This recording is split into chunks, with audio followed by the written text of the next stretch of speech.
आज अनेक स्त्रिया आपल्या आधुनिक समाजामध्ये घराच्या बाहेर पडून करिअर घडवत आहेत आणि मला हे जाणून घ्यायचं आहे की तुम्हाला याबद्दल काय वाटतं? स्त्रिया बाहेर पडणं, करिअर करणं, घरही सांभाळणं, आर्थिकदृष्ट्या स्वतंत्र होणं, हे चांगलं आहे का? हे पहा, प्रत्येक स्त्रीने तिला हवं ते करावं एक व्यक्ती म्हणून, पण त्याचा समाजात ट्रेंड बनवू नका किंवा जगामध्ये तीच एक बरोबर गोष्ट आहे करण्याची असं करू नका. कारण मला वाटतं जर एखाद्या स्त्रीची 2 मुलं जन्माला घालून त्यांना वाढवण्याची इच्छा असेल, मला वाटतं की ते एक पूर्ण वेळाचं काम आहे. मी असं म्हणत नाही की तिने बाहेर पडून काम करू नये. जर तिची इच्छा असेल तर स्वतंत्र व्यक्ती म्हणून ती तिला हवं ते करू शकते. पण 2 मुलं असणं ते केवळ प्रजननाबद्दल नाही आहे. तुम्ही लोकांची पुढची पिढी निर्माण करताय. उद्या जग कसं असेल हे आज आपल्याकडे कशा आया आहेत ह्यावर अवलंबून आहे. विश्वास ठेवा.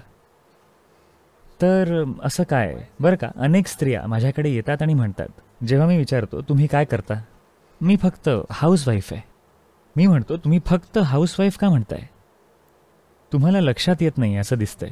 2 किंवा 3 नवीन जीवांचं पोषण करण्याचं महत्त्व अजून तुमच्या लक्षात आलं नाही आहे. हे काही कमी महत्त्वाचं काम नाही आहे. हे खूप महत्त्वाचं काम आहे. मला हे सांगावं लागेल बरं का. माझी आई कधी ह्याबद्दल फार बोलली नाही. ती कधी मला माझं तुझ्यावर प्रेम आहे किंवा तुझं माझ्यावर प्रेम आहे असं सांगत बसली नाही. एवढंच आहे की ती अशा प्रकारे जगली की माझ्या मनातच कधी आलंच नाही की तिचं आमच्यावर प्रेम आहे की नाही. Because her whole life was dedicated to us. कारण तिचं संपूर्ण आयुष्य आम्हाला समर्पित होतं. ती आमच्यासाठीच जगली. तिने एकदाही बोलून दाखवलं नाही, पण असंच होतं. आणि माझ्या जीवनाचा तो काळ मी तिच्याशिवाय त्याची कल्पनाच करू शकत नाही. मी कोण आहे त्यामध्ये तिने सक्रियपणे काही केलं नसेल, पण जी पार्श्वभूमी तिने निर्माण केली, जे वातावरण तिने निर्माण केलं माझ्यासाठी, मी आज जे आहे ते कधीच बनू शकलो नसतो. आणखी जे काही माझ्यात असेल तरीही माझ्या भोवतालची माती तिने जशी तयार केली, मी कोण आहे काय आहे ह्यात कधीच हस्तक्षेप न करता नुसतं जे वातावरण तिने निर्माण केलं आणि ते करायला जे कष्ट तिने घेतले, तिने तिचं आयुष्य दिलं ते वातावरण निर्माण करण्यासाठी, हे पूर्णपणे जाणून की ह्याचं कुठेतरी चांगलं फळ मिळेल. आणि का बरं कोणाला वाटतं की हे महत्त्वाचं काम नाही आहे? माझ्या आयुष्यात मला वाटतं की तिने जे केलं ती माझ्यासाठी सर्वात महत्त्वाची गोष्ट आहे. आणि माझ्यासोबत झालेल्या महत्त्वाच्या गोष्टींपैकी एक म्हणजे लहान असताना मला कधीच कशाचीच काळजी करावी लागली नाही. तिने खात्री केली की सगळं काही ते वातावरण नेहमी तसंच असेल. एकदाही विचार करण्याची गरज नाही, काहीच काळजी नाही की आजूबाजूला काय घडतंय.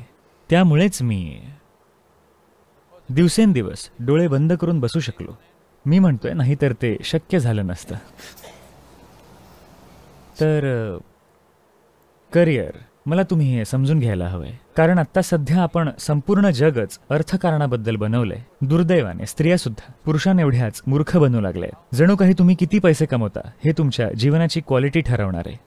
नाही, हे फक्त तुम्हाला गरजेच्या गोष्टी मिळवण्यापुरतं आहे. पैसा फक्त ह्याबद्दलच आहे. पुरुष त्या गोष्टी मिळवायला जात होता, स्त्री जीवनाच्या जास्त सुंदर पैलूंची काळजी घेत होती. आता स्त्रीला सुद्धा ते करायला जायचंय. जर तशी आर्थिक गरज असेल कुटुंबांमध्ये तर ठीक आहे, पण ती आसक्ती बनायला नको.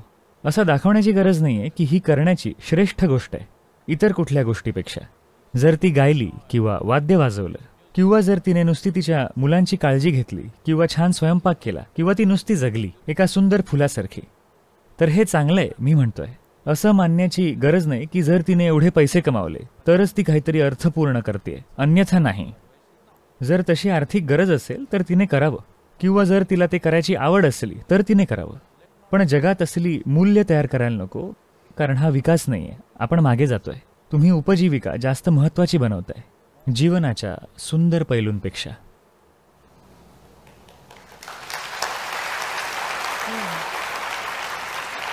Hmm.